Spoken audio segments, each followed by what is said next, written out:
Halo, Assalamualaikum warahmatullahi wabarakatuh.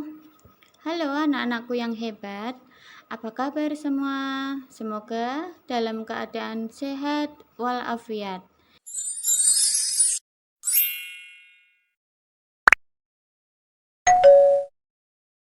Berjumpa kembali dengan saya, Ibu Lia Rizky, dalam mata pelajaran Bahasa Indonesia kelas 10 semester genap. Nah, pada pertemuan ini saya akan membahas tentang struktur teks negosiasi.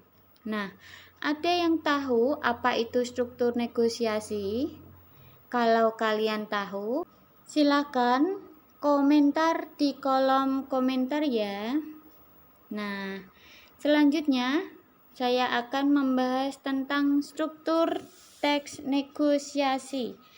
Teks negosiasi mempunyai struktur. Struktur teks negosiasi berbeda dengan teks lain. Kok bisa berbeda?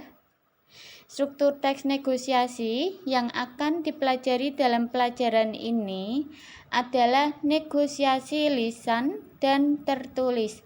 Sudah saya bahas pada pertemuan sebelum ini. Nah, negosiasi tulis yang dipelajari adalah surat penawaran dan pemesanan. Teks negosiasi juga mempunyai pasangan tutur dan kalimat persuasif yang digunakan dalam bernegosiasi. Nah, yang akan kita bahas kali ini yaitu tentang struktur teks negosiasi. Teks negosiasi seperti teks lain juga mempunyai struktur yang membedakannya dengan teks lain. Selanjutnya, struktur teks negosiasi itu ada 5. Yang pertama, orientasi. Yang kedua, pengajuan. Yang ketiga, penawaran. Yang keempat, persetujuan. Dan yang terakhir, penutup. Nah, saya akan membahas satu persatu struktur teks negosiasi. Silakan disimak dengan baik, bila perlu dicatat. Terima kasih. Selanjutnya, orientasi. Orientasi adalah proses awal dari negosiasi saat pembicaraan atau tawar-menawar mulai dilakukan. Orientasi ini dapat berupa ucapan salam, sapaan, maupun pertanyaan awal akan hal yang akan didiskusikan. Sudah paham? Kita lanjut ke struktur teks negosiasi kedua, yaitu pengajuan. Pengajuan merupakan inisiasi dari satu pihak untuk mencapai suatu keinginan. Pengajuan dilakukan satu pihak untuk mengungkapkan keinginannya akan pihak lain.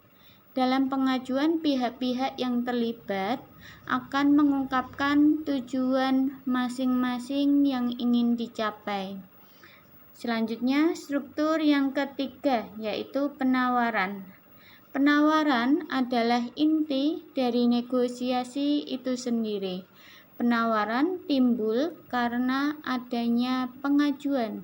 Saat pengajuan, satu pihak dianggap tidak sesuai dengan tujuan pihak lainnya, biasanya itu pihak yang tidak setuju akan melakukan penawaran. Kemudian struktur yang keempat, yaitu persetujuan. Persetujuan adalah hasil dari negosiasi di mana kedua pihak telah mencapai kesepakatan. Nah, pada persetujuan ini, perbedaan kedua belah pihak telah diatasi dan menghasilkan perjanjian yang saling menguntungkan tanpa adanya paksaan. Yang terakhir, struktur yang kelima, yaitu penutup. Penutup adalah akhir dari negosiasi, di mana kedua belah pihak saling melontarkan ucapan terima kasih dan juga salam untuk mengakhiri diskusi. Jadi, struktur teks negosiasi itu ada 5. Yang pertama ada orientasi, yang kedua pengajuan, yang ketiga penawaran, yang keempat persetujuan, dan yang kelima penutup. Nah, sudah paham? Jika sudah, saya akhiri pada pertemuan kali ini. Minggu depan saya akan membahas tentang contoh struktur dari teks negosiasi. Ya, jangan sampai ketinggalan video dari saya atau pembelajaran dari saya, karena pembelajaran saya akan semakin menarik sekali untuk kalian.